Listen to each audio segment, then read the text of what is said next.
Now,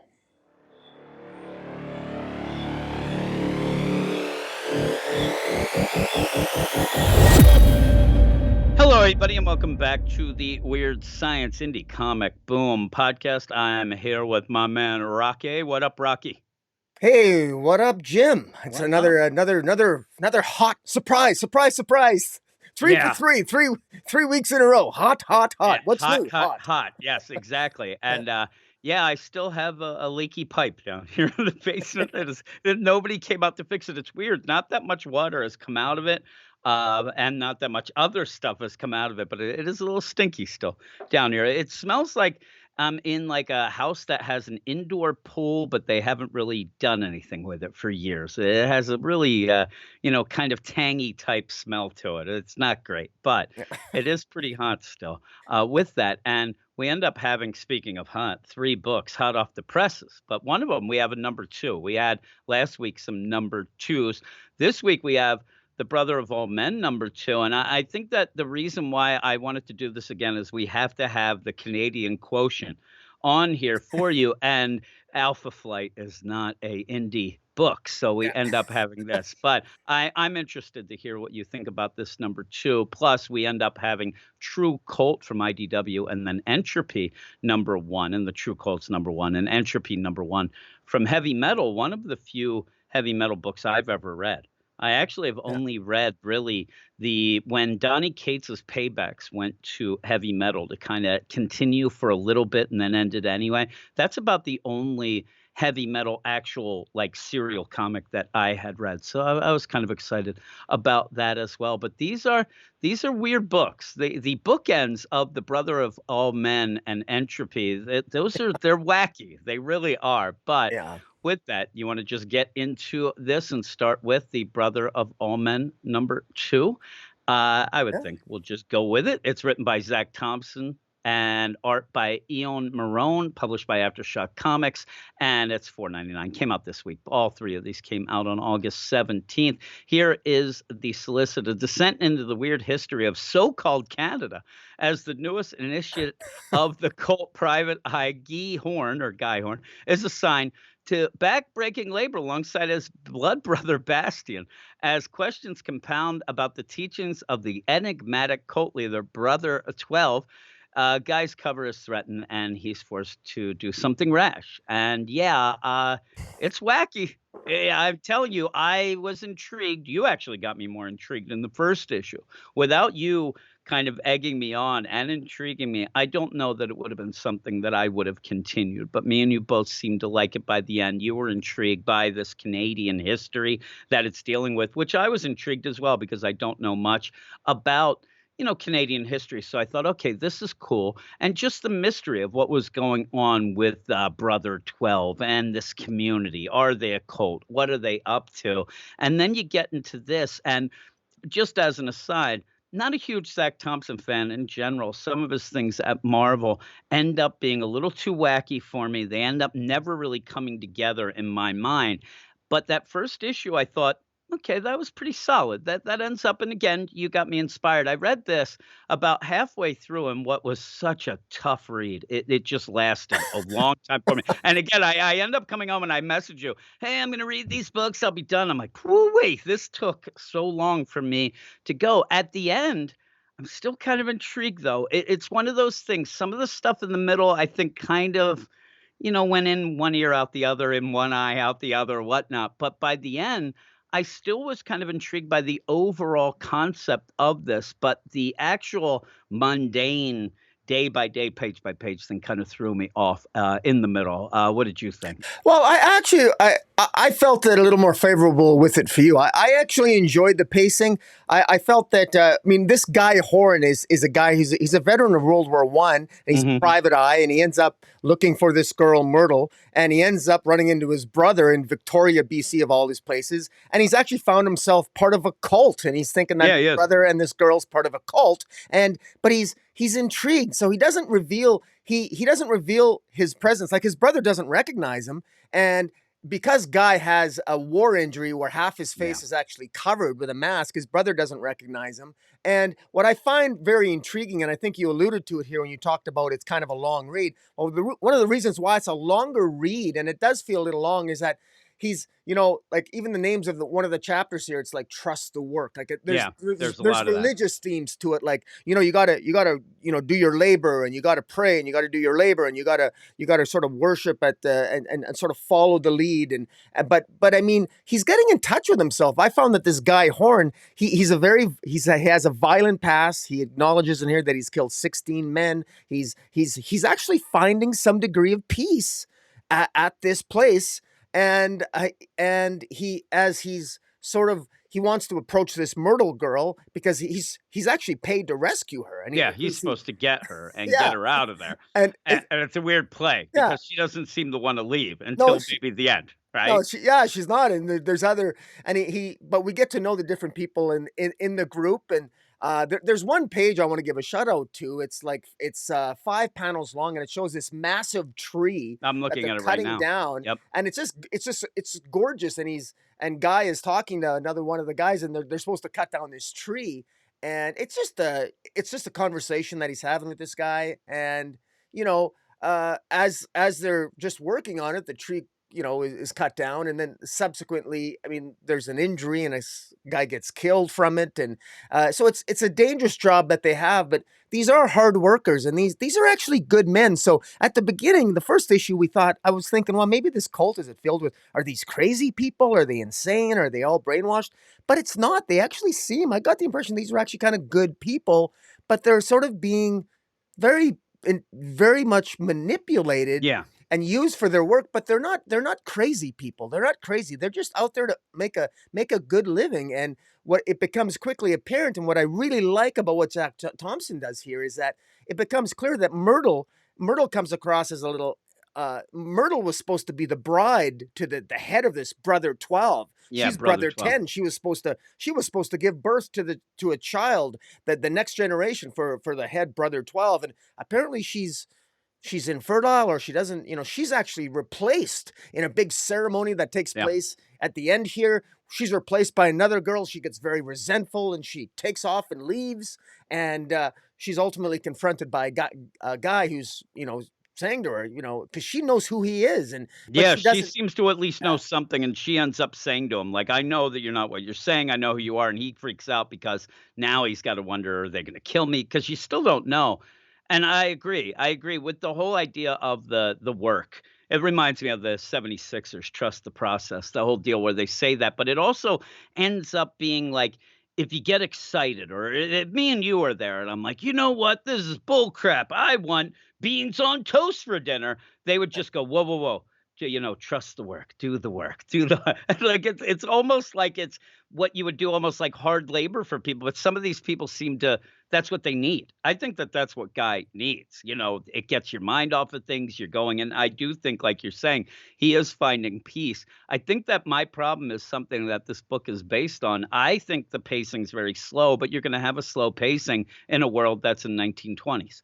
You're not going to have a fast-paced book because it is, back in the day. They even talk about, oh, I'm in a cabin that has all the modern accoutrements, and you look at it and you're like, yeah, I guess those were the modern ones then. I mean, you have a lamp and a book. Like, Yeah. yeah, oh my goodness, a book. And so in this, I don't know. There's a weird play because I thought we were going to do a lot with, especially when Myrtle says to Guy, like, "Hey, I know what you're up to. I know that they think you're something. You're playing it." Now, in the end, you find out that wasn't as a crazy thing. Like, she might actually be recruiting right there herself. Who knows? But I didn't get a sense of like, oh no, like they know, and oh, somebody's going to grab me. You never get that sense like that. But you do end up trying to figure out what the heck's going on. And through that, at one point, he almost tells his brother, Bastian, who he is, but then doesn't get a chance. And they kind of send Bastian away. And you wonder, even then, is it like, was that part of it? Is this part of the deal or whatnot? But like you said, it got intriguing once you see, oh, Myrtle, infertile Myrtle, they could Yeah. call her. I mean, really. And yeah, and Yeah. she gets upset. I mean, even at a point where it's a weird play to get. Guy to find her because she lives out in the woods, and he ends up talking to another guy, and everybody's talking while they're working, that's what you do. And some of the people are like, Listen, we don't talk about this sort of thing," because Guy does push it a little at points. Like, you keep thinking like, "You're pushing it too hard here, Guy, like, step back," because he keeps asking, "Hey, when are we gonna see that, number 12? That guy seems pretty cool, right? What's going on?"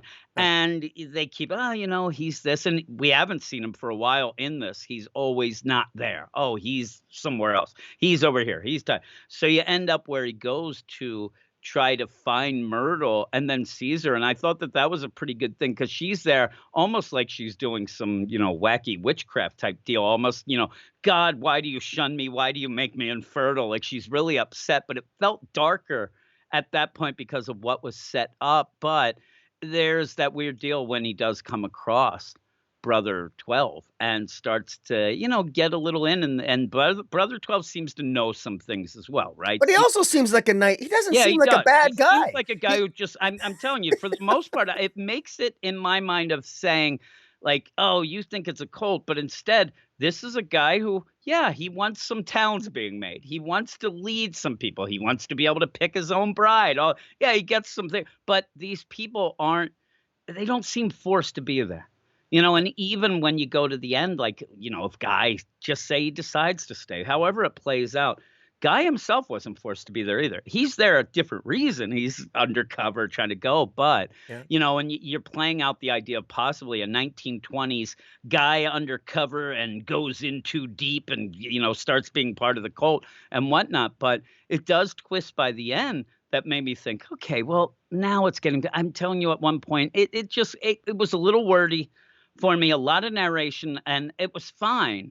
And it does set up, so by the end, it pays off. But during the middle, I started to drift a little, I'll admit. But by the end, how it comes, you're like, okay, I can see this deal. But you even have, like, at the end, you can go with it because at the end you find out that Myrtle and even Bastian, I thought that the cool play, Myrtle, whatever, but when we find out that Bastian, his brother, who doesn't recognize him, is kind of not really hip with everything maybe going on. It might, I mean, maybe it's just a coup, but it does seem like they're like, yeah, we're going to take this stuff down. But you go from there because you end up, once the new bride Brother 12 is announced, like, you're waiting for Myrtle to just, go nuts. She does a little, but I thought she was gonna go even more. But even before that, she's like, "Hey, when I run, you follow me." I'm like, "Okay, what the hell's going on here?" Like, "All right."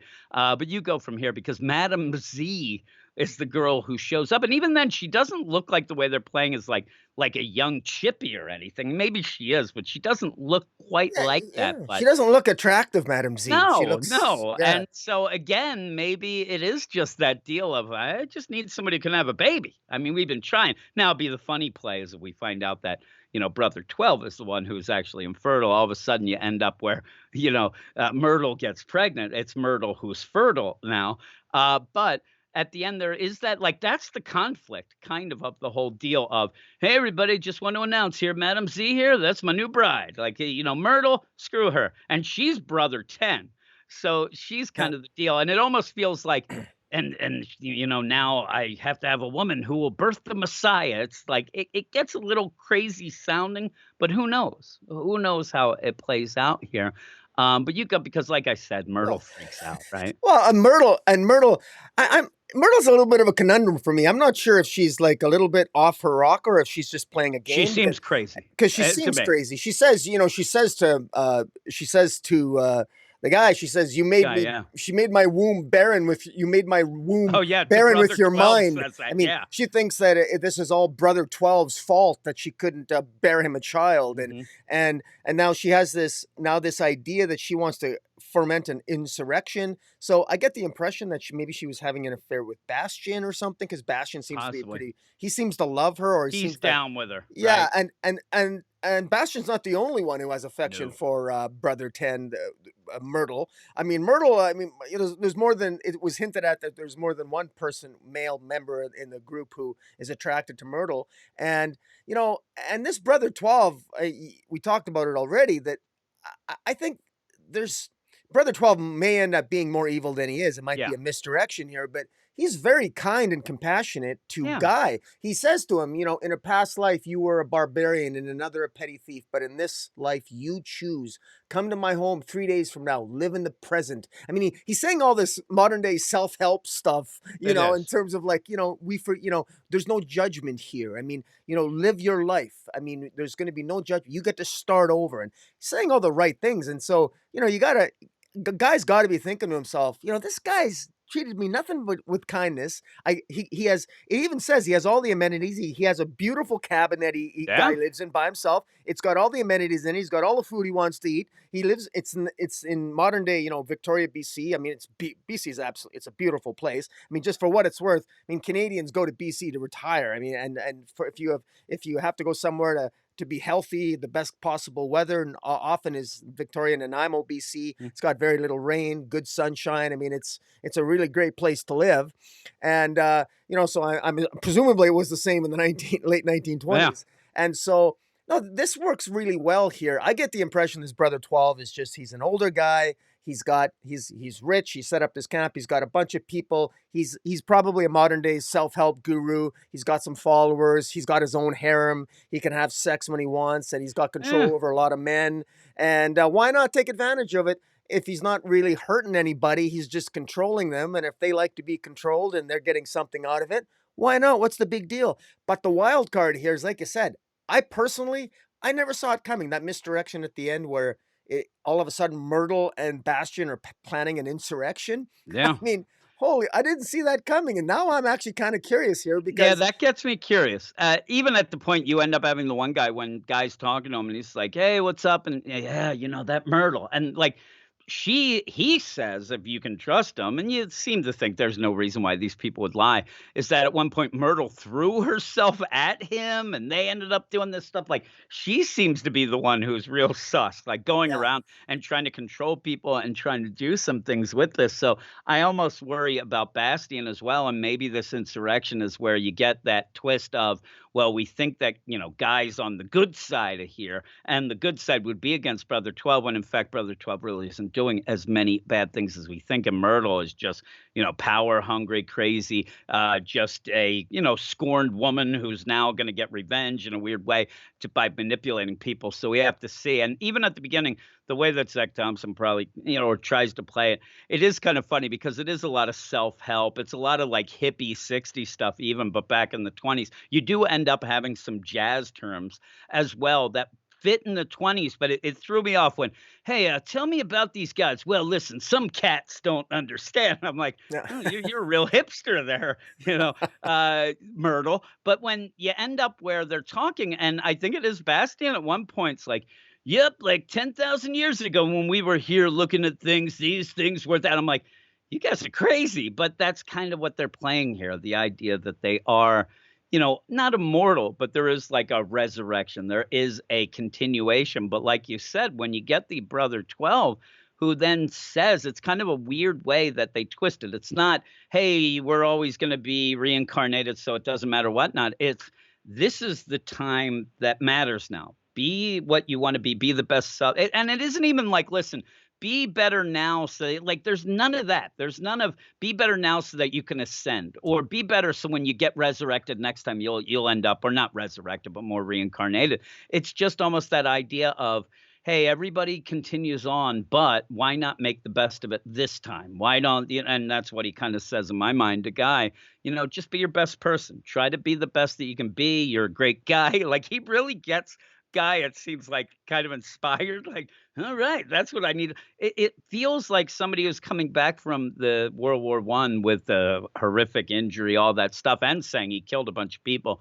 Like this is what he needs, and that was kind of what we thought the twist was going to be originally. Was just the idea that he's at a place that might be the best place for him. He just got there in a way that he might have people coming later to look for him if he just decides, I'm going to stay here. I mean, Myrtle's husband did hire him to go and find her. He's found her, but how do you get her out? What? No, no, it's okay. Again, talking about it out loud, I start to like it a little more. I thought that the middle parts got a little bit I don't know, too long-winded with some of the things, but it does set that pace, Yeah. and it is a slower pace, as I said, because it's the Uh, 20s, they're out there in the woods, I and yeah, I suspect it might be it, just upon further reflection, this Myrtle, she may intentionally have be sabotaging, and yeah, not getting pregnant. Maybe I mean, I get the impression she's one of the better looking or more attractive women of the group. So maybe with that, she's discovering her own power.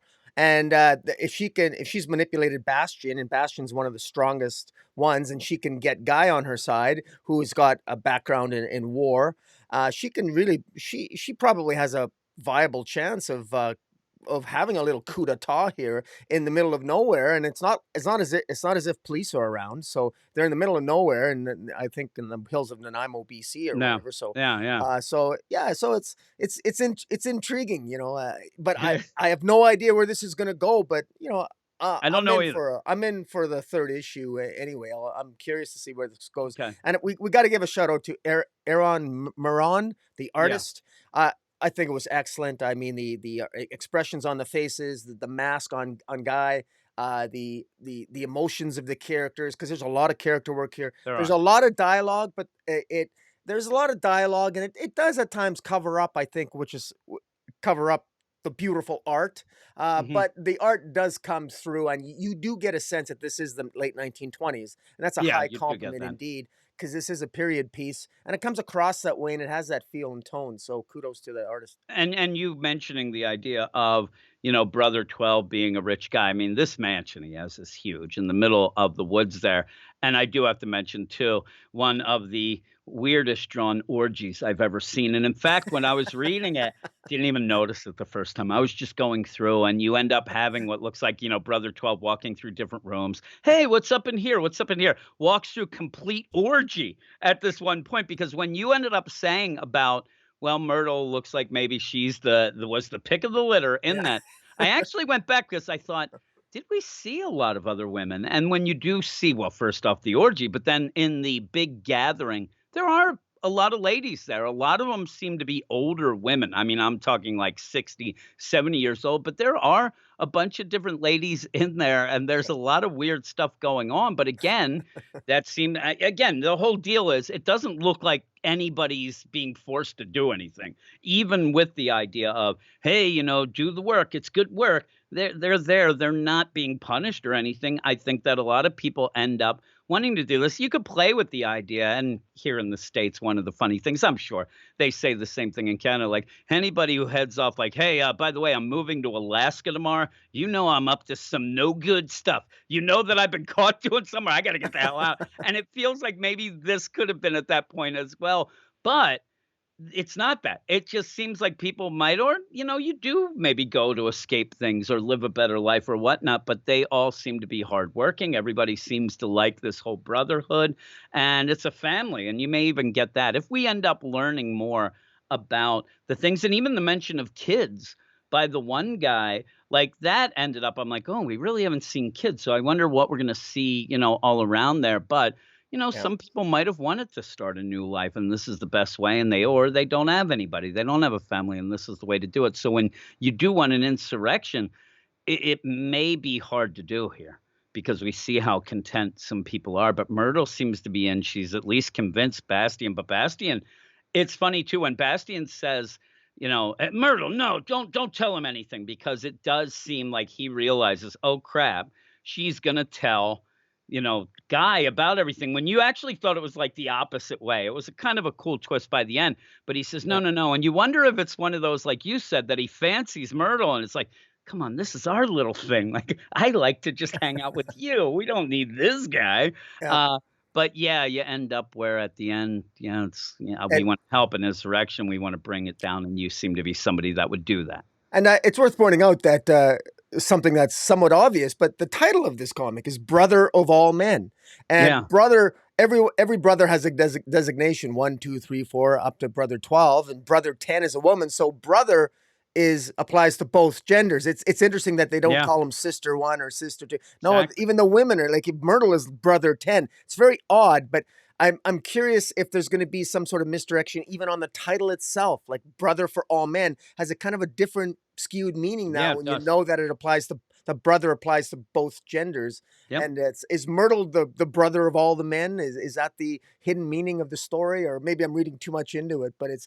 yeah, I ask these questions, and so I kind of like what Zach Thompson is doing here. Okay. He seems to be maybe having fun with it, and I'm enjoying the story so far. I got Yeah, to say. I'll give you one last thing too that I think is something that is a little subtle that I think that he's playing too is you normally if it was me and you writing it, I might be a hack. Well, I am, but I'm no writer. But I would have had Brother 12 be Father 1. Like that would have been the idea of he's better than them. He's above them. You all serve me. I'm the father. But he's just Brother 12. Whether or not Yeah, the numbers mean anything, whatnot, he's still a brother. He's still a brother just like everybody else, including Myrtle. And I think that that is something. Now, again, when you go and you find out that the guy's pure evil, then we're going to say all this stuff was all like, oh my God, like he really was nefarious. He fooled everybody, including us. But who knows? Because that might be the twist, the tweast, as we say, yeah, that he is the good guy here. And that would be crazy. I mean, Guy being the main point of view character, he's not good or bad. You know, you could sit there and say, like, if he did this, he's bad, but if he does this, he's good. But he's just there to do a job and get paid and go. He's just caught up in something that I don't think that he ever would have thought that he'd be caught up, especially when he goes and his brother doesn't recognize him, all this stuff going down. And what will happen when, that is revealed if he does. So, and he was going to do it this issue. So it's kind of a cool idea. But what would you give it? I thought, the first issue intrigued me, and the second one here, it is exposition heavy, but I'm still at an 8. I think I gave the first one an 8.5, but I'll give this one. It Okay. goes down to an 8 because it I'm a is 7. yeah, But I'm still liking it. yeah, And again, I think that my 7 is just the same as your 8. It just might not be you have some interest, especially in the Canadian part of it. You are Canadian, if people couldn't tell. And that was something you talked about last issue of how much that intrigued you and how much that had. I don't really have that in like that. I do like the ending. It's just in the middle it worked out. It's a weird play because it's one of those, like, gut feelings. Overall, I feel like, "Well, it could have been better, whatnot," but the stuff in the middle that kind of tore me like, pulled me out kind of was it worked out by the end, but it's still by the end, though, I'm happy to keep going. Me and you will talk about number 3, and we'll see what is happening with that, and the art's really good, like you said, but we're gonna gonna do the next one, and again, when we end up going to do these, we kinda just pick, hey, number ones and things like that, and things that seem important. In this book, I don't know why, it just the cover kinda looked kinda neat, and so I'm like, "Yeah, let's do it." And it's True Cult, but with V's. And the funny thing is, I listen and watch some YouTube channels and some indie review stuff and whatnot. And I didn't see anybody talking about this book or Entropy next, or actually the one we just did, The Brother of All Men. So I kind of think that okay, that's kind of cool. Like we're here, it's unproven ground. We'll see. But True Cult number 1, I'm interested to see what you say about it. It's written by Scott Bryan Wilson, art by Liana Kangas, published by IDW. And here is the solicit. Marty Tarantella, or as he likes to call himself, Tarantula, has been flipping burgers for 15 years. He has no kids, no hobbies, no love interest, and essentially no life. But what he does have is a plan to change everything. Years of watching the daily rhythms of the neighboring stores has given Marty the idea of the perfect heist. But when he accidentally steals a supernatural weapon from a cult full of violent lunatics, the resulting satanic panic will be way above his minimum wage pay grade. Nothing can prepare you for the coming of True Cult, a deliciously horrifying and hilarious new series. With that, you're not going to get any of that until the last couple pages. What you're going to get through this, I actually got a little bit of a kick out of because my first job was at a fast food restaurant. I actually worked at a Hardee's that was like right near my house. Where me Harvey's? and Did you say yeah, Harvey's? Yeah, Hardee's it Oh, was. Now they're like Carl Juniors and Hardee's still. It's just standard deal. We end up in Quakertown where I live. At one point, we were in the Guinness Book of World Records for the most fast food restaurants in 1 mile stretch. There was tons, but what it ended up, it was kind of a weird play if you look back at our town because a lot of people are around my age and Eric's, Eric and yeah. the DC show we have. So there was always people to work at these places. And if there wasn't, none of those could have actually survived. It was kind of a weird play. in the deal, but I did work at at a fast food restaurant. I'm telling you right away, when you meet the character here, Marty, the main character, and he talks about like, yeah, the first day I was on fries for 4 hours, but they knew my potential and I got on the grill. It made me laugh because I thought about the idea of when I first started working, and I'm telling you, there was a guy like this working at the Hardee's that I worked at, and I took his place, and it was like a fiefdom going. We were at war. This guy Yeah. hated me so much Were you because better at flipping burgers than he was? damn right I was. It was because here's the deal. The only thing that that guy had wrong that, maybe this guy has is the idea he was working the same job for a long time. So you start to kind of, get loosey goosey, and they wanted me. So he ended up, and this guy was like 35 and I was 15. And this guy ended up cutting the roast beef. But the other reason I told him, because I said, well, you had to be 21, I think, then to cut the roast beef. And all the rest of the employees, it was like me and a bunch of my friends, and we were all 15 to 18, so we couldn't. But he was pissed. He got mad. So when I saw that, I'm like, there's that struggle there. And I think that overall, you don't get a ton of the fast food restaurant, but what you do here, actually pretty accurate. But the thing is this guy, you want to push him as just a lovable loser, a guy. And I think that a lot of people, especially if you did work in a job like this, you'll know a guy like this. They'll end up having, oh, this guy's worked here forever. He doesn't really have a life and whatnot. And this guy wants to change his deal. But you never think that he's that smart, right? He just kind of is smart enough for what he does, but he has a plan to rob a strip mall. And even then, it made me laugh because all of these things he says he scoped out, but there's not a lot of money to be had. Like the idea that he thinks this is going to change his life, it is by the end, but not by the money. But I got a kick out of the hair metal, heavy metal references, though I do think that he's a little bit into Lita Ford, a little bit too much. But when he mentioned Winger, and there's some funny plays that he mentions. And again, here's the other crazy deal. The reason he got his job originally at that fast food restaurant is 100% why I got my job. But except I wanted to play video games at the arcade and buy Beatles records was the only reason that I got a job at a fast food restaurant. So I'm like, all right, this guy's kind of cool. Though he's not cool. I just think he is. But it's a weird play. The book overall, it has a weird pacing to it as well. Like you're waiting for the next thing to happen, it feels. But what did you think? Well, I got to tell you, man, I had no idea I was 3/4 of the way through before I figured out what the Yeah. hell this comic book was supposed to be about. I mean, you're right. I mean, we're reading about this lovable loser. And I got to say, I laughed out loud because, at the beginning, I can't believe like he's worked at this mall for 15 years and Yeah. he's basically robbing people who basically know him. And all he's put on is like a flimsy Yeah, a little mask. mask. Yeah. And it's later revealed hilariously that he, everyone he robs tells the cops that some guy robbed us who smells like pickles and onions, and of Yeah. course the only place in town that has Yeah. there's a burger lord, pickles, that sells burgers. So naturally, they go the first place they look. The cops don't realize how close they are to finding the guy who did it. I mean, he's not a criminal mastermind.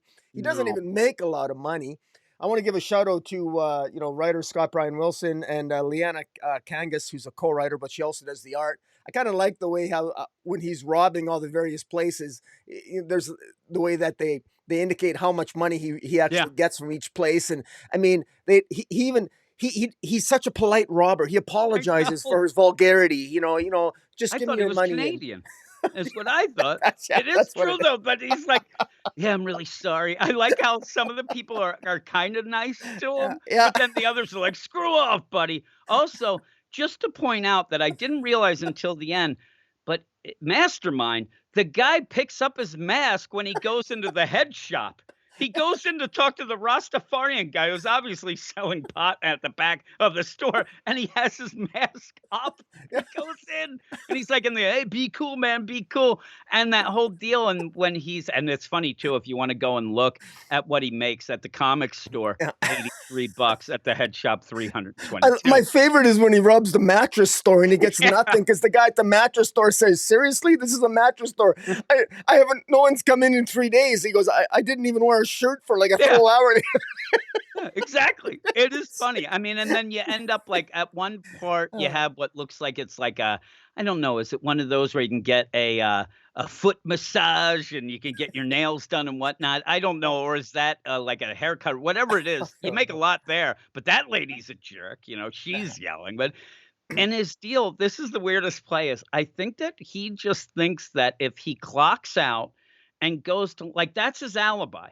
Oh, I clocked out and went to that's not an alibi. Like forget to yeah, clock out at that point, dude. If you want to end up playing a whole deal so that later when they say you're on the record of, "Oh yeah, I worked through that lunch. Oh, I didn't go anywhere." But he's yeah, still like he spells it out too and also the funny play is you end up with him working with this woman who seems to be the supervisor that she seems like she's like, man, she's got at least something going on.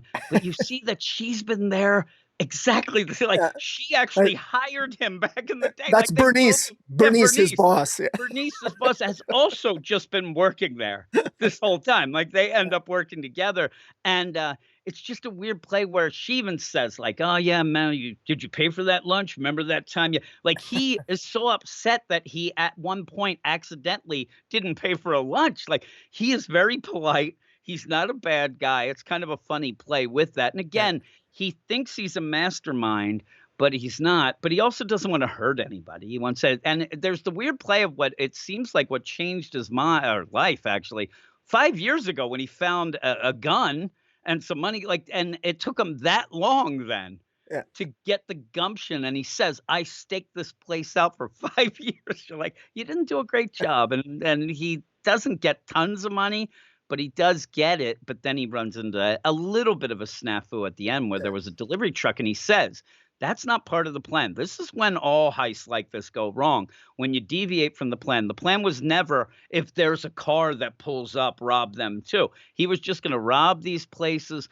and then go off and, get his money and go. But he ends up robbing a delivery truck where this girl's like, you don't want to do this. Like, I have one more package, but you don't want that. And he's like, "Nope, I do." As he's grabbing it, you do see it looks like it's addressed to hell. Yeah. And you're like, you don't even notice some of the things right away, but Yeah. you end up where he gets this, drops the mask down on the ground. Another big mistake in my mind, but he ends up having it and he thinks it's an LP. He's like, I hope it's Lita Ford, that whole deal with it.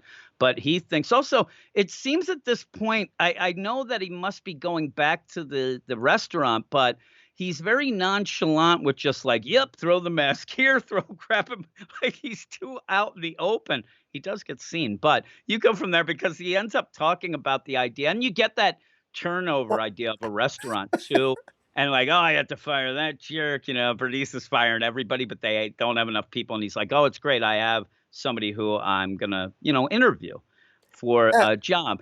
And everybody gets the job here. He even goes back to when he was first interviewed. He thought that he had to impress people, but he said 95% of the people get hired anyway. But even then, like, we're almost done, at least halfway through here. And at this point, like you, I had no idea what the hell I was reading. I didn't know why I was reading this and if this was just going to be a slice of life book, which, again, I kind of was okay with. You have a Yeah. robbery, but I kind of did like the back and forth Well, it's funny. between. It's funny. Like it's not. It's got good jokes along the way, and it's entertaining. And so, slice of life that would have worked for me. And I have to admit the sort of like the curveball at the end forced me to go back and look at particular Yeah. scenes. In particular, the word of hell on that. And now, Yeah. the idea that there's this cult that's basically after him that Yeah. they want their package that Yeah, they're apparently was packaged, delivered from hell. I mean, and it it's looks really hilarious. bad, right? And Yeah. in that, when Marty is talking, and again, you see him as a young guy, and now he hasn't changed much, but I think that there's the big play here also is that he's kind of a loser, right? I mean, he has a job, but maybe it's just he's not a motivated guy, whatever it would be.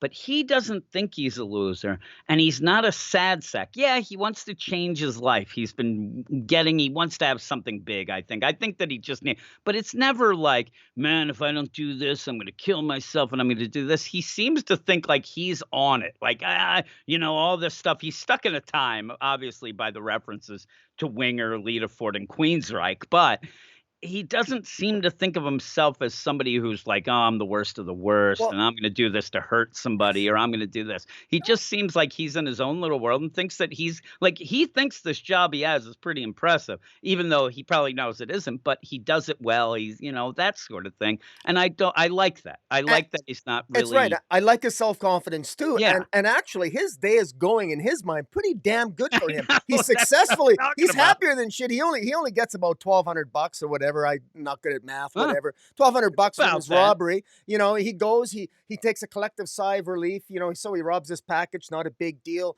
You know, he takes his mask off. There's a 9-panel grid where he's just looking up to the sky, and he's like, it's like he's breathing it in. He's so relieved. 5 years of planning, and it's finally over, and he's so Look at him. happy.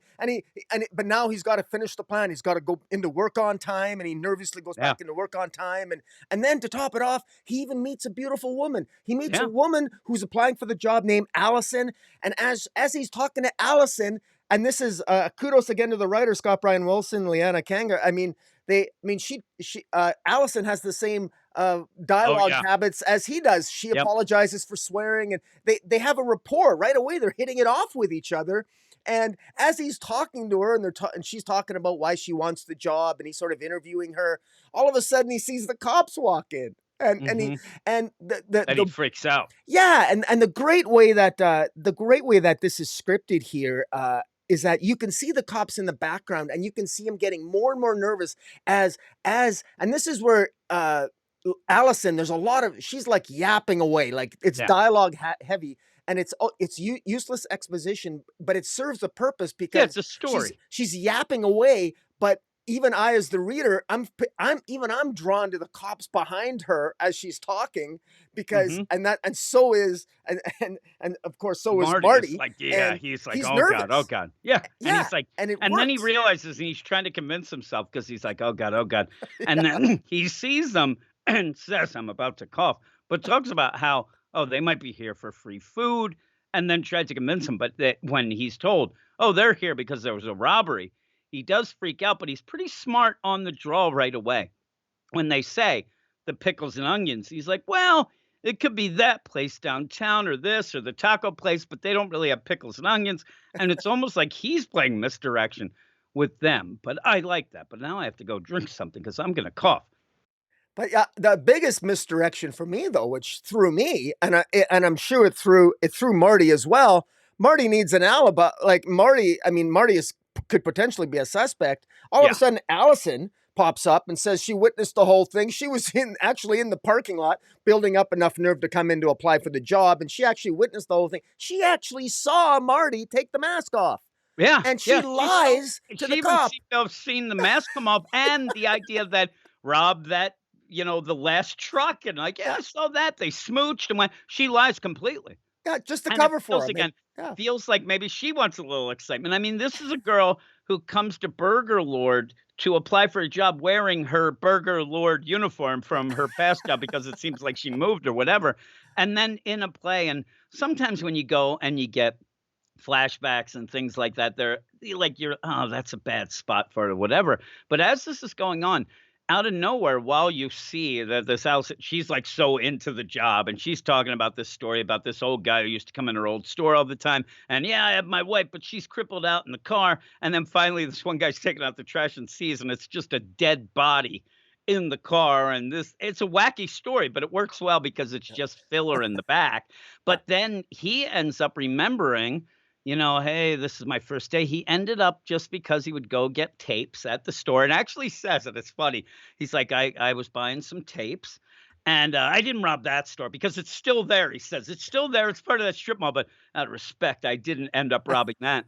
But he said when he was really hungry, he went in and had a burger at this place. And it was like a life changing experience because as he ate the burger, he looked and they had one of those, "Hey, join the team." And it's one of those stock photos, people high fiving and they're all there yeah. smiling together. And he's like, they all looked all happy together, like they were friends. And it makes him a sympathetic character right away there. Like, I know it's later on in the deal, but you're like, oh, he just wanted to have friends. This is a guy who just didn't have anybody and decided that he wanted to, oh man, it's cool food. I'm sure that it's also like what we get half price food. Holy crap. Like all that. But he applied then and got it there. But yeah, Allison ends up like saving his bacon right away, even though at that point, I'm not so sure he was fully a suspect. And the play is you think that she's going to sell him out. But when she does do that, I'm like, she really put her balls on the line here for him for She no did. real reason, right?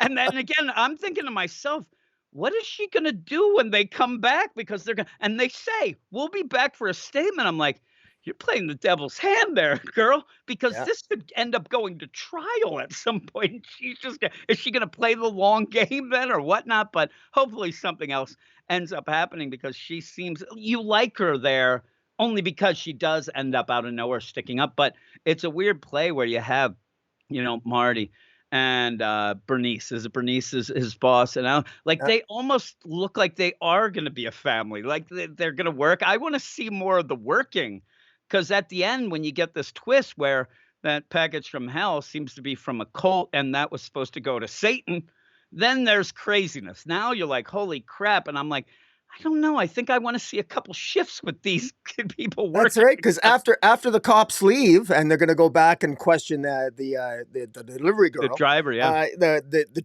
two members of this cult come in, and they're members of the Church of the Immortal Heartbeat. What a name! yeah, yeah, And yeah, yeah. yeah, apparently they right away they call it, and they know that they have the package. I don't know how they would know that, but they're fairly confident that they actually think that Allison does. It looks as if one of that they're focused on Allison and not Hmm. Marty when they're talking, which is kind of interesting. But no, they clearly want the package. And then I completely missed that the word hell was written on the package. I found that on a reread when I went back and I Hmm. looked at the package, and then it said hell, and then it might be a record. And I thought, well, I remember back in the '80s we were playing records backwards to try to Oh yeah, track the Satan and the devil. But I mean, I don't know yeah. why they would. What the hell does the devil want with a record? But who knows? It's But kind of funny, yeah, and I think the funny play is gonna be where you've already set up that Marty's a big heavy metal fan, so he's even if it goes with the tropes of that Satan Panic stuff, he'll certainly know about it, but it's kind of a cool idea that you might even have I'm telling you, I would not even bat an eye if we find that, Lita Ford ends up in this comic, which would be crazy, or, Kip Winger comes flying and, this nonsense. And it's funny too because you end up where you end. It says, "Continue beneath the surface, the vast hell that awaits us all." And I got a chuckle. And then next issue, you look, and I just like the idea that it looks like somebody there, almost like a Constantine play. Some guy looks like he's smoking. You only see a hand, but he's got a receipt from the drive-through that he's order 666, and his order came to a total of $6.66. That's just kind of nothing, but it makes me laugh. yeah. It makes me laugh. I got a question. Do you know what he's holding on the like he's holding something in his hand on the preview for next issue. He's like almost like laying down Yeah, I seductively. I don't What's in his know. hand? It's Is that weird. He's like got that. It looks like. Well, let me I see here don't because know. now I'm looking at that second one. It looks like he's Yeah, I dropping. Is don't that know money it like or a pills? ribbon or I don't something there. Yeah, I know what don't that know is. what it is. Or yeah, because it's maybe it's just money that's just falling out of his hands. But it's weird. It's a weird play there with that. But you have a couple different, covers that look pretty Yeah. funny I I in I that. I do wanna give a shout out to the colorist, Gab, Contreras, Okay, because, yeah, the sequences, the flashbacks were very well done. It was the yep, colors were faded, and it was very easy to read. It was very easy for us as readers to identify when we were talking when the scenes were taking place in the yep. past and the present, and it was very well done. The coloring was very good, and it complemented the art very, very well. And just as a little joke as well, they are at Burger Lord, and when you see it, this isn't quite Burger King. Yeah. It's kind of a take on it, but it's actually their emblem. It looks like God, like it's old Yeah. God. They're on the deal, and it's Burger Lord. Even where you have their deal, which looks almost like a Chick-fil-A bag, but then the onions are placed as like a halo. But Yeah. he's working at Burger Lord, and Satan's after him, and I'm like, all right, all right. And also the idea that we know I think that the robbery part is just to set up that we know he's not a bad guy. He doesn't really he has a gun, but I don't think he knows how to shoot it. He's very polite and also was just trying now he's in over his head, and it might end up being like this crazy, like Quentin Tarantino type deal where you have these Satanists and Satan himself coming after this guy who is way over his head. Like he never should have done that. He even said, "This is where I made a mistake," and that's when he stole that deal. Even then, when you have it, I mean, what would you do there? And what would you think Marty would do? I think that really Marty would say, "Here, have it." I mean, why would he want? It was the record. He's even, he's like, "What this?" And I think things are going to end up going so wacky that they end up thinking Marty's something bigger than he is. It's going to be like some like slapstick nonsense. Like he's going to end up falling. The record's going to behead a guy. I don't know. It seems like it's set up for that. And I actually was surprised when I got again, as I'm reading it, wondering what is this all about? And then by the end, liking the characters, it reminded me a bit, in a weird way, of what I say about manga. That you really just want in the first issue for me a lot. You don't have to really push the overall story so much as you push the characters, because then you'll follow the characters. Because boy, the real story doesn't come until the last page. The cliffhanger is the real story. Hey, you got something from Satan. We need it back. Yeah. Up until then, though, you establish characters. Even a girl who just shows up, she's only been in Marty's life for a half hour, but she saves his bacon and also is so much like him that you're like, oh, these two should get together. And even his boss, like everybody is pretty cool in a weird loser way. But Yeah, I I mean, like, Allison is almost like the guardian angel showing up, and yeah, it's funny. They're at a place called Burger Lord, yeah, and yeah. as there, there's a cult of devil worshippers there. And they're gonna go and attack them, Yeah, and we may find out. I mean, the weird play is that Allison shows up, and at one point, they mention it's some weird sound, like, "Oh, they're from the, the store, the Walla Walla store," and Ian Bernice goes, "Where's that?" Like, she may be a guardian. She may be more than what we think. She may yeah, actually be something very odd because she comes with the outfit. At one point, you seem to think too that she is actually blackmailing Marty, because she even says, "Well, you owe me now." But all she wants is to work a shift that day. That's all she wants. She's like, "I'll cover anywhere." She was talking also again in the play, and if anybody did as a kid work at a fast food restaurant, I think you get the same thing, because it does. Telling you, where I worked at this Hardee's was so competitive, and so when you would work the drive-through, you usually, and it was me and this guy Randy, my best friend Randy, would work, and became so competitive that after, like, we had stats where you would get at the end, you'd get a sheet and it would say how quick the customers were gone, right? And so with that, we learned ways to cheat the stat. Oh, it was the best. It was so fun, and it was just ridiculous how much we were like so gung ho of like, yeah, we're so much better than them, whatnot. So yeah, I got a kick out of that, but we'll see how it goes. We'll see how it is, and I'll continue on with this. What would you give it?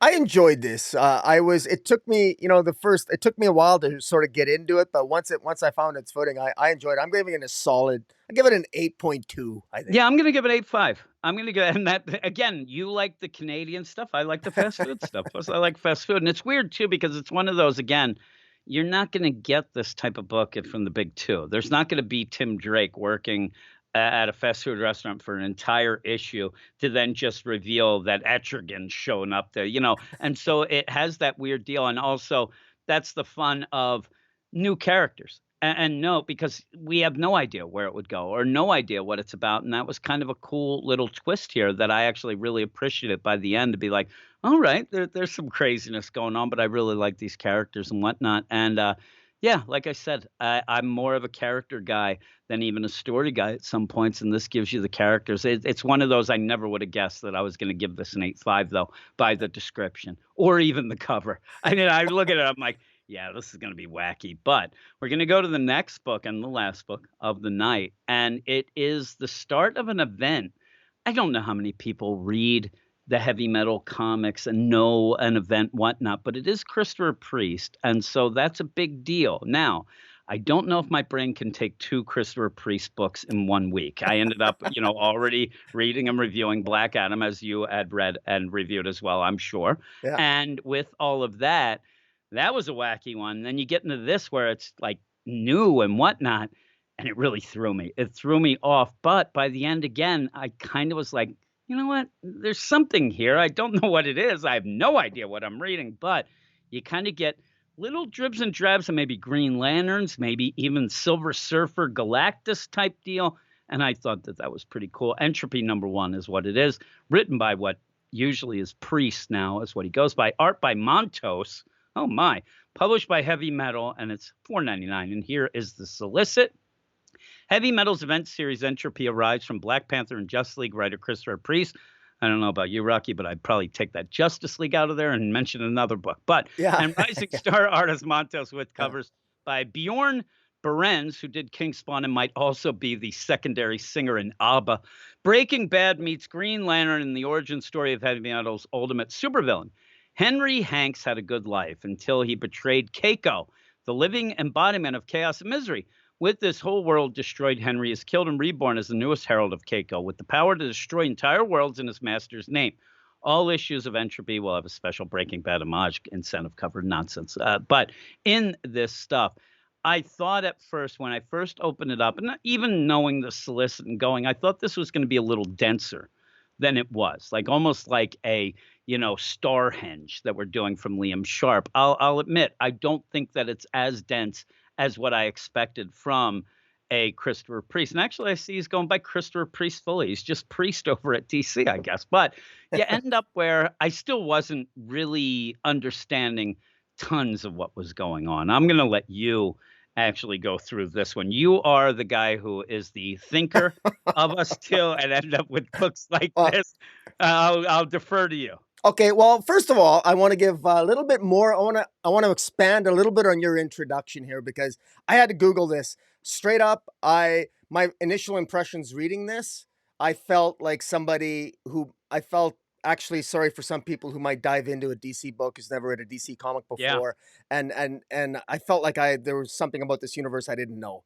So I don't think this opening issue is frankly new reader friendly, but I found out something that this is related to a cult classic that I didn't realize this was Heavy Metal. Yes, I know yeah. it's published by Heavy Metal, but I did not know that this was really part of the uh The whole deal, well like that even the with movie and well stuff there's like Tarna, that. yeah, the Heavy Metal movie, Hmm.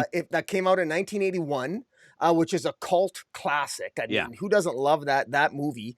And it's I mean, it made that movie came out. It's a Canadian movie. That's another reason why I'm yes, mentioning it it. is. And it's got all the bands that I'm sure you love in it. A soundtrack that's awesome: Black Sabbath, Blue Oyster Cult, Sammy Hagar, Ron Yeah, Sammy Felder, Cheap Hagar is Trick, what I Davo, always think yeah, of. Yeah, yeah. Journey, and Nazareth.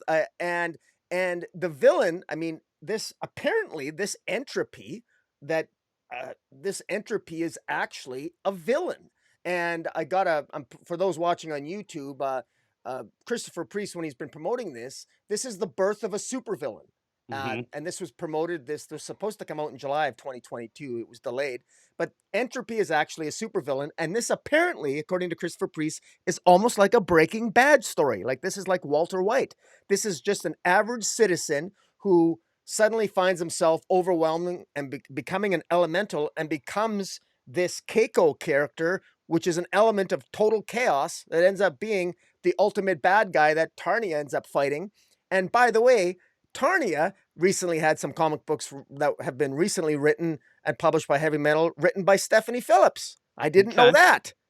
And that's so crazy. yeah, so for those who are Heavy Metal fans, I'm actually curious now because this really helped me understand what the hell was going on Hmm. in this issue, because this issue opens up and it's got all these strange words: Alurga, Dottie, Gialsto, Lob.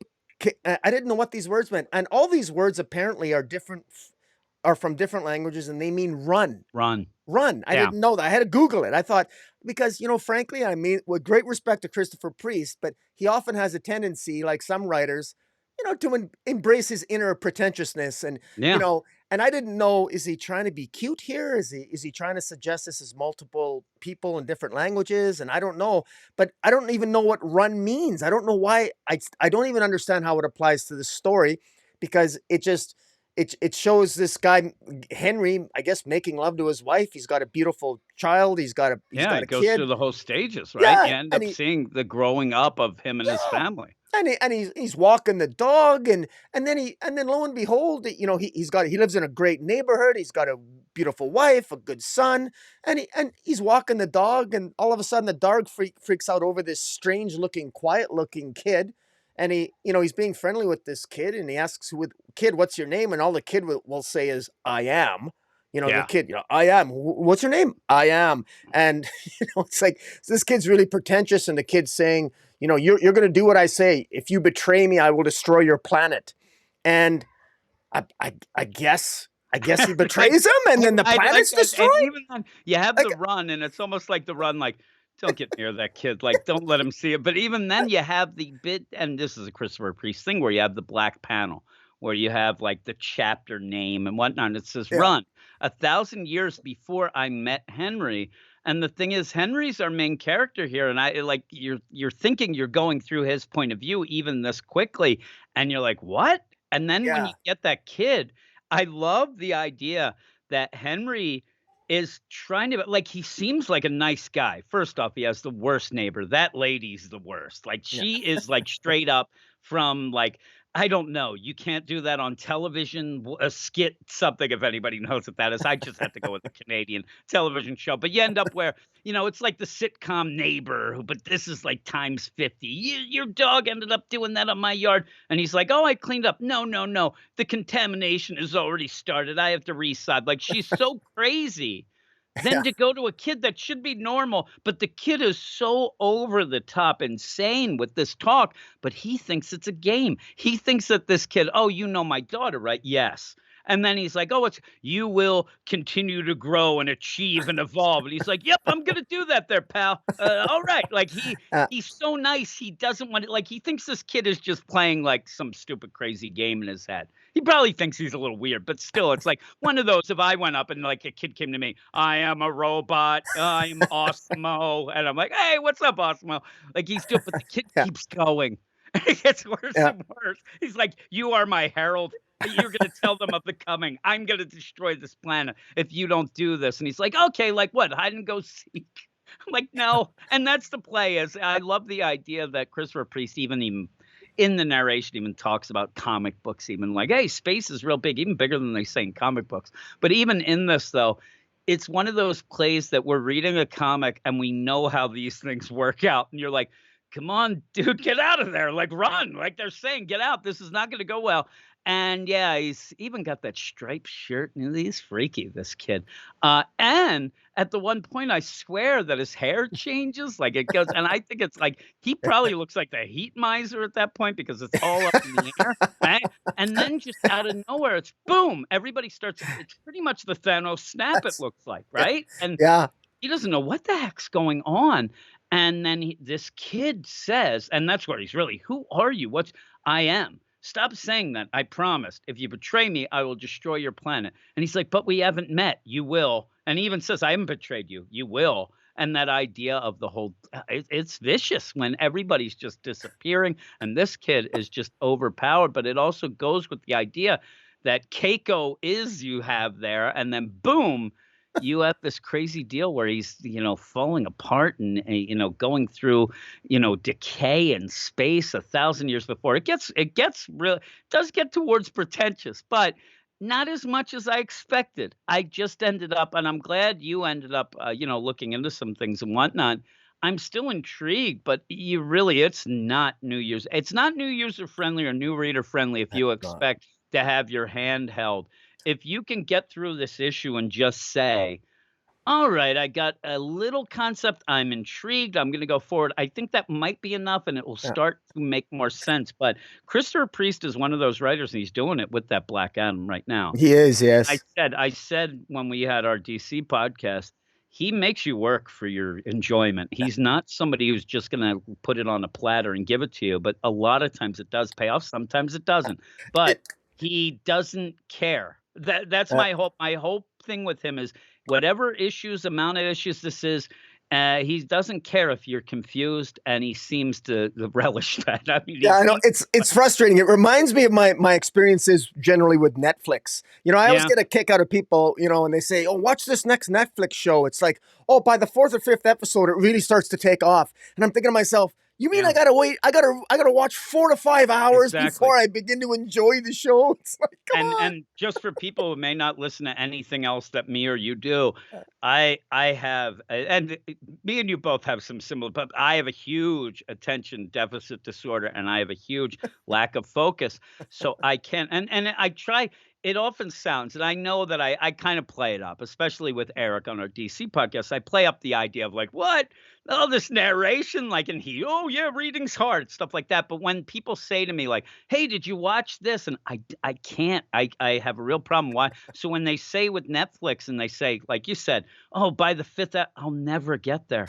It's a I know I won't, and I try, and I even people laugh at me now that know me, and I say, "Yeah, I'll watch that." They know I won't. Like right now, we have a movie podcast that we're going to be doing, The Batman.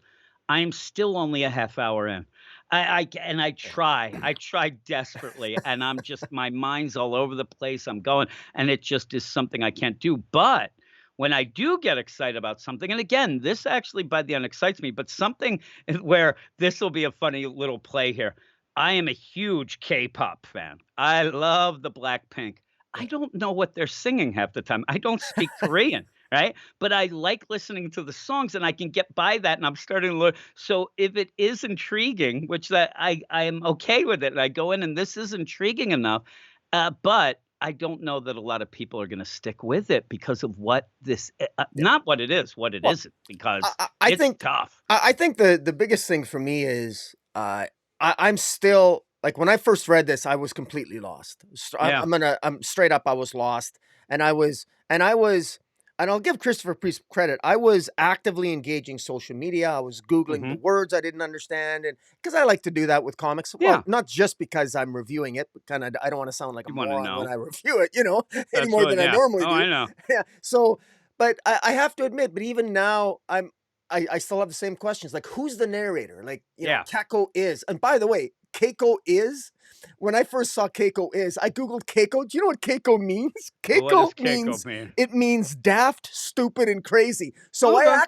I actually thought no when I first read this when it said Keiko is after all this run, run, run, Keiko is. I Yeah, yeah. thought of Forrest Gump. Yeah, I I was thought just gonna say, as stupid as the stupid. stupid does. Exactly. That's what I It's thought it right. was. And when you said that, that's what it meant. That's exactly what I thought. And I I'm like, all right. But yes. again, I actually, and also, I just had to laugh because I swear it's a dig on Tom King. So I was like, all right, I like that too. But yeah, it's just that, and that's funny. But I can't tell you what really happens in this book a lot because I think that this is one of those setup issues where it's not supposed to make that much sense because I don't think it's making much sense to our main character right now either. So, like you said, we don't even know who this narration because we are going with Keiko is 1,000 years before I met Henry is in the placard, but Henry's our main guy. But it also feels like Henry's discovering himself as well. Yeah. And that he might end up being this immortal being that is a herald that does become Henry at that one point, which then that screws up the deal. I mean, there's a lot of craziness. And even at the one point when you're having that, you have the decaying bones and things, and then you just get one page of green that says run is pretty like not startling, but it really catches your eye. And it's even written really small. And these are the things I think when you have somebody like a Christopher Priest can say, I'm gonna do that. I have a feeling that if it's like me and I'm like, I want to have this page, they're like, no, no, no. You're not gonna have a page like that. Like, do something. But he has his plans, he has his deals, and like I said, stuff in like his Deathstroke at DC, a lot of things were real wacky, Mm. and then they ended up making sense because he revealed that he was doing something with it. The problem I have though with this is I kind of know Deathstroke, so I had that base. I had a Yeah. foundation where I can go from and go, okay, I know if something is wacky and not feeling like Deathstroke, I'll know that while I'm reading it. This, I don't know, and I have no idea what's going Well, on. and to be But clear, all we know here is that, Henry is basically killed and he's basically reborn in this green light, like this yep, green energy cosmic egg. He is burst out, and he's this Entropy character now, but he Yep. doesn't know what he is. We just know that he's maybe some kind of elemental. And 6 years pass, and he's just floating in space.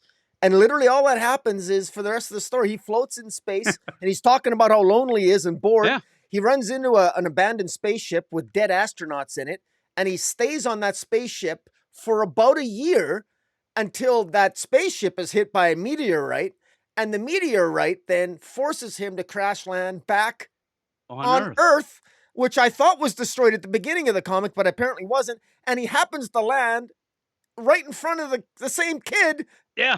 With who the same with neighbor. the same neighbor. So I don't know what the hell's going on. But And for a time frame with this, when he goes in, he's there, and you're going through all this time, and then you're definitely at the one point in the way Christopher Priest wants to frame it is at the least you're watching, or he's listening to slash watching reruns of Seinfeld, because you end up having the master of my domain, Elaine, and so you get that, like, okay, is that even if it's first run, like, he may have gone back, and the idea, it's such a weird play of him being, lonely, and I have to get here and I have to get there and whatnot. Is he did he go back, and now he's getting towards, and that whole idea 15,000 years before I met Henry, and whatever the time frame is, did he have to just wait it out to get back to that time? But it seems like this is not something planned. But even then, it may be. He's just sitting there reading a book while he's listening to TV shows, maybe waiting for him to get hit when it's Keiko is again. He goes, excuse me, and then gets hit. And you got to wonder, like, is this something that he knew, a fate deal or whatnot? But he lands exactly where he was before. That's weird. I mean, like, you're starting to get like wacky stuff. But even then, you end up having this kid, and he says, you promised that you would obey me. And it almost feels like, really? That's what this, like, did this kid, that was his punishment the first time of, I'm going to make you go through eons and eons as a punishment to then come back here and, hey, you going to do it right this time, pal? And it's weird. Like, almost the idea of the world was destroyed. We kind of saw it. We went back to the Big Bang, and almost like the world was formed again, and he lived up to that. And then that would be that idea of, so many years before I met Henry, meaning himself as this, but does he even remember anything?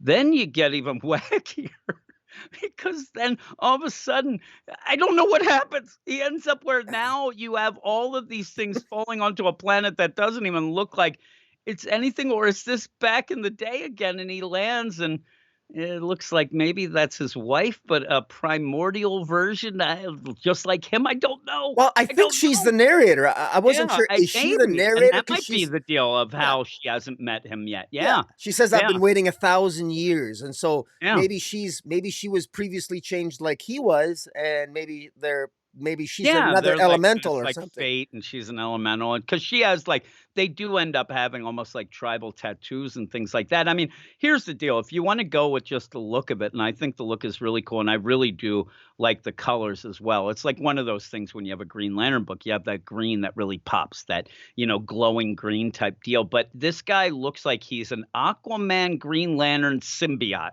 Like, he has everything in there. I'm like, all right, that's pretty cool. I don't know anything of what's going on, and that kid's wacky, but by the end, I think that the play here, again, a lot of times, again, I'll point out this issue this week of Black Adam that Christopher Priest wrote, where it really wears you down a bit. This is playing it so loose that I did not at any point think like there's pages where there's not much dialogue at all, because you end up having just a little narration, and this character is just by himself. So it's a quick read, but you have to read it a couple times. And even then, I don't think many people are going to know exactly what's happening. And then you see the next cover, and I like, oh, that girl looks like Dolly Parton. But you end up where at the end, I'm intrigued, but I just don't know. I just don't know what to say about it, or whether it's gonna be a tough one to score, Well, because I don't know what's going on. Well, not only that, like when I googled this and I read about this Entropy, this is the story of a apparently this is going to be like a supervillain. This Entropy Yeah. guy is going to be like the supervillain of of the heavy metal universe, and that's cool. but then I say to myself, well, then who's the superhero? Who's And the I guess hero? it's this Tarnia Yeah. girl, who, and that's pretty cool. I mean, she's pretty sexy, and she's from the 1981 movie, and I love that Yeah. Yeah. because it's a Yeah. cult classic. So that's kind of cool. I honestly, I don't remember seeing this Entropy in that movie. I don't think Mm-mm. he's there, but I think Been a he's long like, time since I've yeah, seen the he's sort of movie. an, apparently he's an agent of chaos or I'm gonna ask, something. you know, who is a pretty big fan? Eric is a big fan. I think he's watched it within like the past 3 months. So I'll ask him and see if he. I'll send him a picture. And, hey, does this guy look like he was in that heavy metal movie? Because he was a big fan. Because it was something that him and his dad watched. So, and unfortunately, his dad passed. So Yeah. along the lines of when he gets to where that when his dad, that deal. A lot of times he'll watch it.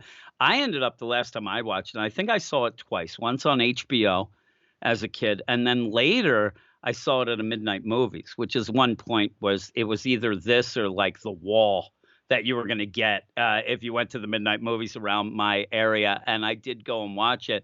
I think I fell asleep. I'm not a real late night like I am now. I'm more of a night owl now, but back in the day, yeah, I couldn't stay up very late. I remember Yeah. I think I fell asleep, but I liked it enough. I'm telling you, as a kid watching on HBO, I knew that it was, "Ooh, I shouldn't be watching this." And so Exactly. I Yeah. And kinda it like does it, have right? a, we should mention it did have a sequel in the year 2000. Yeah, it did. And Yeah. it wasn't, I didn't, I wasn't a huge fan of the sequel, No, I but wasn't either. The original is one of those things. Here's the thing, if anybody went and said, "Oh, I heard of that. I'll go watch it."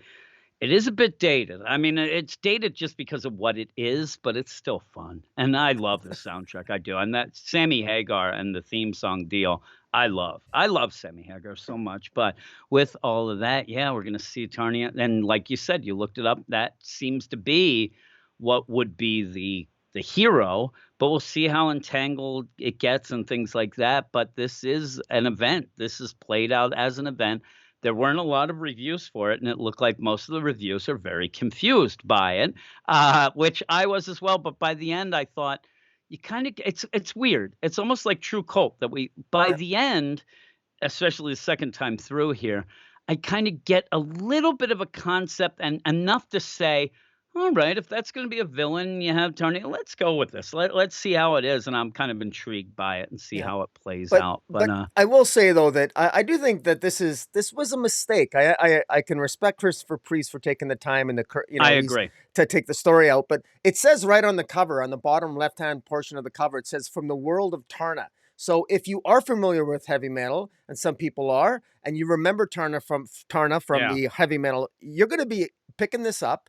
And Tarna's not even anywhere in here at all. One page. This is, well, I mean, there's literally almost Yeah. nothing about, Nothing. there's no reference No. to the movie, there's no nothing, there's no, I mean, No. there should be a little bit more, dare I say, there is some sexual provocativeness in some of the pages, there is some, Mhm. but I mean, this, heavy metal, when I think of heavy metal, I do think of sexuality, I think of a little bit of Yeah. erotica, I think of pushing the boundaries a little bit. I don't really get the sense of that here. No.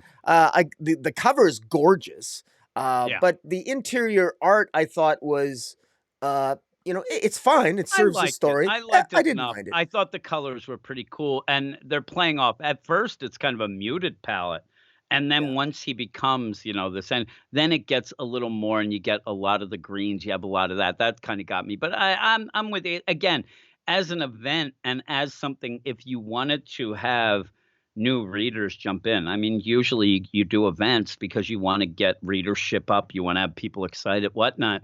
Christopher Priest might not be the greatest one to start it out.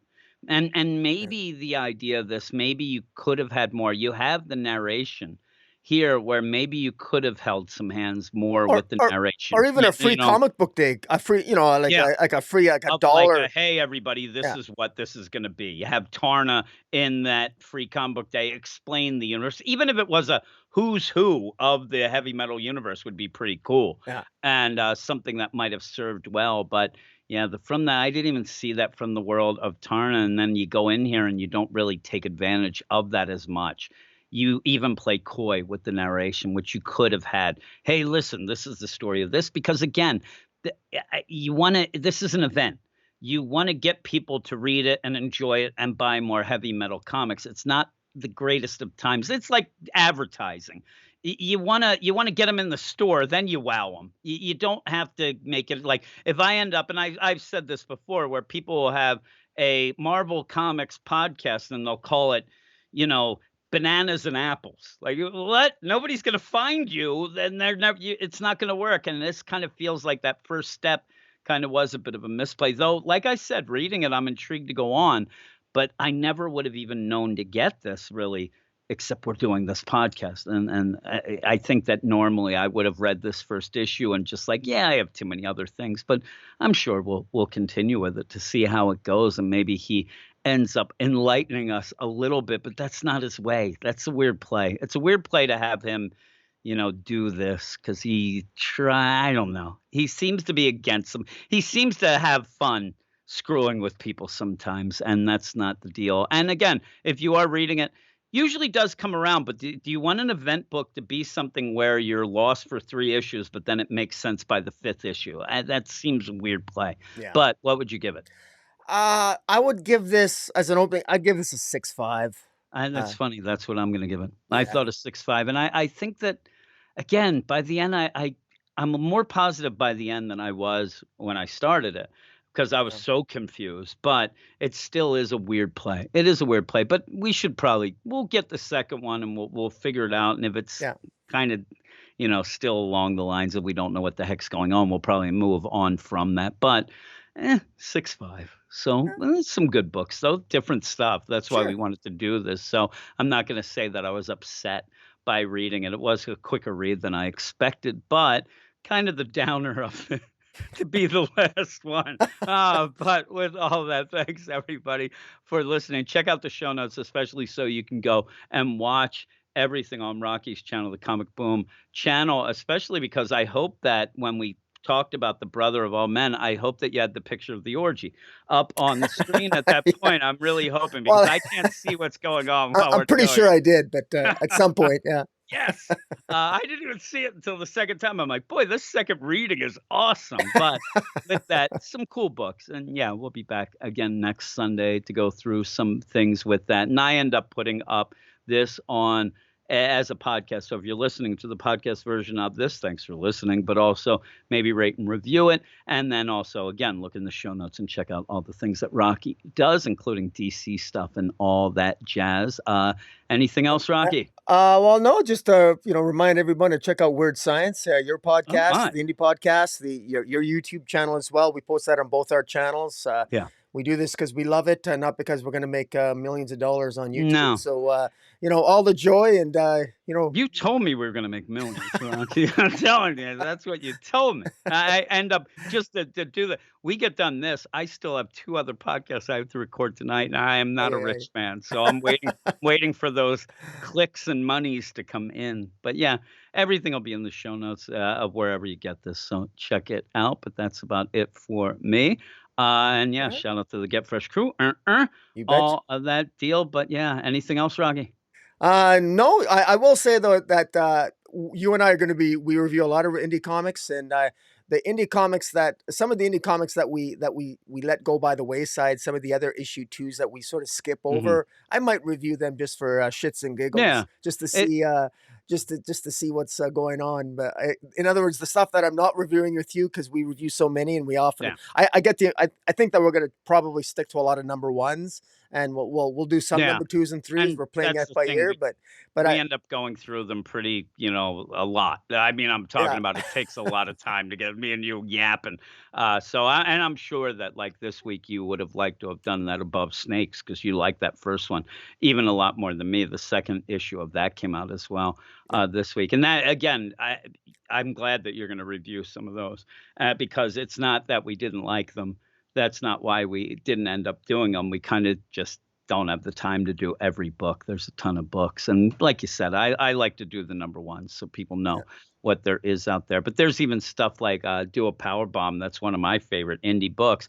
It just happened to come out before we started the podcast. So we didn't get to do the number one, or that Yeah. probably would have been one that we continued. So maybe I'll even do some. Who knows? Probably not. Yeah, But I yeah, get why lazy. not? I get lazy. Yeah. So, I so we'll, I I still want to do some. I'd like to do another manga one at some point because you kind of got me yeah, into manga with Chainsaw Man there. So maybe one day damn another right. manga. I was actually looking, I forget what it was the other week, and I was like, maybe me and Rocky will do this. Actually, me and Luke Hollywood we're supposed to do our Manga Monday show. We usually record on Sunday nights. We couldn't figure out what to do, and then he went to bed. So we didn't do it. We got to do it tomorrow. We have a lot to do tomorrow now. So, but yeah, all of us we have all of our shows, and me and you both do a lot of stuff. So I'm sure somebody will find something to like amongst all of that. And yeah, if you end up doing those others, I'll be watching those as well. So that's Awesome. all I have to say. Dick. Yes, yes. I wish I had my soundboard. I don't know if you can hear this. Did you hear the Wolfman? I just hit the Wolfman. Nobody's gonna hear it. I All right. no, But I am done, and I guess, yeah, thanks everybody. Like I said, rate and review, subscribe to all the YouTube stuff and all that. you bet.